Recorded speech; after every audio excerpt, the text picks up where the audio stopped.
Hey ladies, I thought I'd do a quick video. I'm waiting for Hope to wake up so we can go to church.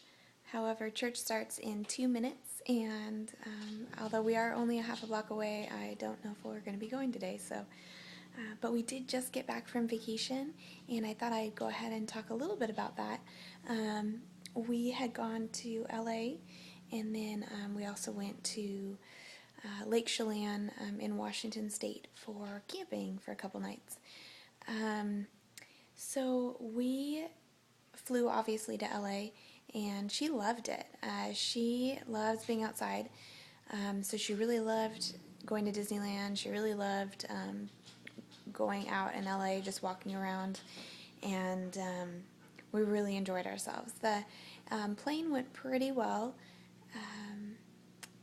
When we got there, we had requested obviously a middle seat and a window seat, and we got there, and not only everything was kind of messed up. We're supposed to be flying American, and then they switched our plane to Alaska and didn't tell us, so we had to go down there pretty close to missing our flight, which was really frustrating. And when we got on the plane, they had us in the very back row, straight across from bathrooms, and apparently there are only 3 masks that drop in the event of emergency, and so you can't sit there if you have a baby. So they moved us to the back row. They just switched us with the back row of the people in front of the bathroom. They were irritated, probably because who wants to sit straight across from the bathrooms, but sorry. And she kind of fought it for a little while, didn't really want to sleep at first, so she was up for like the first hour. She didn't even really nurse during takeoff or landing, but she seemed to do just fine. It wasn't bothering her at all. I attempted to, but she doesn't like to be covered while nursing, so I was trying to be discreet for other people's sake, but it didn't really work out very well. So I was like, well, it is what it is. She needs to nurse. So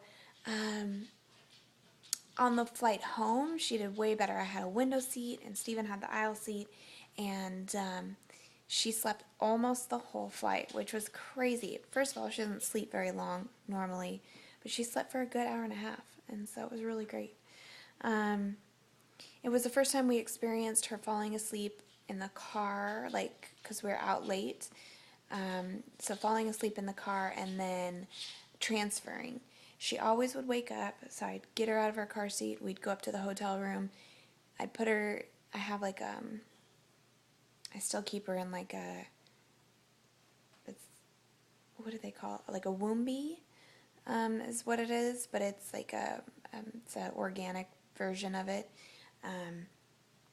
And she still loves it, so it just zips up and it keeps her arms down. So I'd put her in that, and she'd be awake, and then she'd nurse and fall back asleep. So it worked out really well. I was a little bit nervous that she wouldn't transfer very well, but she really did. So that was great. And then we got to go to Chelan, so we had to drive all the way there, and it's like a 3.5-hour drive. And I know I've touched on this before, but Hope hates the car. She hates the car so much. I mean, we literally drove to dinner last night, which was 2.5 minutes away, and screamed bloody murder the whole way. Oh, it's so stressful.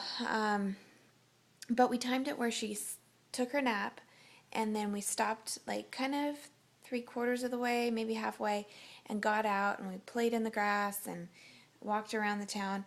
Well, when we got there, I went to get out of the car, and I didn't have any shoes. I literally got in the car with no shoes on, no flip-flops, nothing. And I was like, who does that? So probably someone that hasn't slept longer than a 3-hour period in, 5.5 months, maybe. I don't know. So I thought that was ridiculous. So Steven had to go find me flip-flops. He bought me some really ghetto ones, and I had to wear them. But we went camping, and she did so good. She loves to be outside. She doesn't fuss. She's super happy. She doesn't sleep great during the day while we're camping because we're always outside, and so it's super loud. but she would fall asleep. I kind of transitioned her from the Sleepy Wrap, which is also the Moby, to the Boba, which is also the Ergo. And she really likes it a lot better now. I think it's because she's bigger and she can move without me being concerned of her falling out. Or, you know what I mean. She wouldn't fall out, but whatever. So she's really loving that. I even put her on my back when we were picking up camp, and she loved it on my back. She did really good. So then we came home, and now we're packing the house. And it's kind of stressful, but I know it's the right thing to do, and I'm super excited about getting completely out of debt and not having to work anymore, being able to just stay home with her and continue to have babies and raise a family and so forth.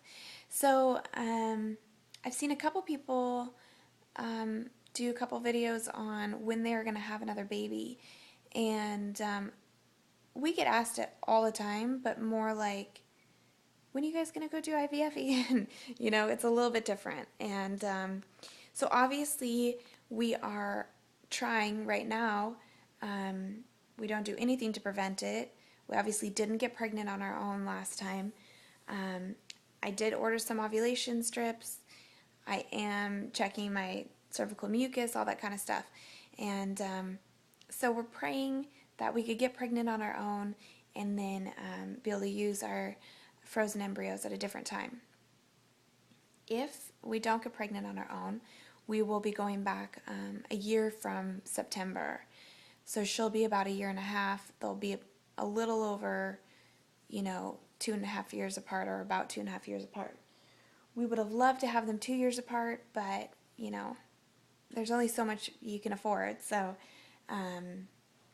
and I think our plan right now, if we have to use, we only have 2 embryos left, and if we have to use them for this next baby, we'll most likely thaw both embryos and transfer both if they both survive. We only transferred one with Hope, and it obviously worked. But with thawing them, as I'm sure a lot of you guys know, there's only a 50% chance that they make the thaw. And then there's only, the chance that IVF has, that it actually works. So Stephen's thought is, you take all this medication, you get your body prepared, then they thaw it and it doesn't survive, and now you've taken all this medication for no reason. So his thought is, let's thaw them both and pray at least one of them makes it, and then transfer that one. And my thought is, we'll thaw them both. They will both make it, and I will have twins, which I would love to have lots of babies. But, twins is hard. I have a few friends with twins, and not that I wouldn't be grateful, because I would be, and if that's the way we're going to do it, we will do it. But it's just, I know it would be a lot different than having a singleton. So we'll see. That is our plan, though. So we would love to have more babies right now. We've transitioned really well with Hope. She's a lot of work, but we love it. And so we would love to have lots of babies. And we just don't know how, if we have to continue to do IVF, we don't know how many we can afford. So that's it. That's our update. I got my baby-led weaning book in, and actually it's right here on the ground. Let me see what it is. It's this one. I don't know if you guys can read it. So I'm super excited to start looking at that. She is so interested in food. She's so interested in eating. She's putting everything in her mouth. So we will be starting probably at 6 months. She can sit up all by herself now. She can go from, I guess, on her knees or on her stomach, or when she's crawling, to a sitting position, and which I didn't even know that she could do that, but I thought Stephen had put her on her butt to sit, and then she fell backwards, and I flipped out because we were on a pretty hard surface, and he was like, well, I didn't put her on her butt. She got there herself, and then we saw her do it, and I was like, oh my gosh, this girl is crazy.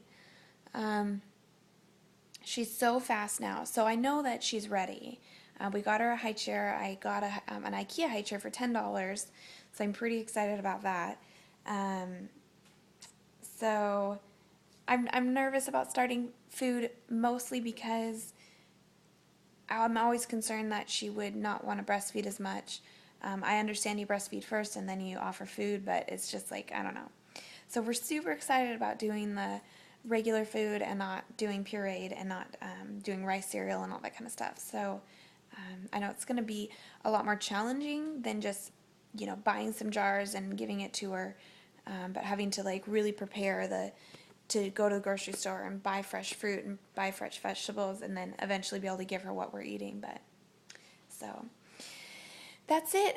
That's what's going on. And as always, I watch all your guys' videos and I'm just love keeping up with you guys. And I will keep you updated as we move and as the house gets rented and things change. And, we are just really enjoying life right now and trying to make good decisions for Hope that will affect her future, even though right now they're not super fun.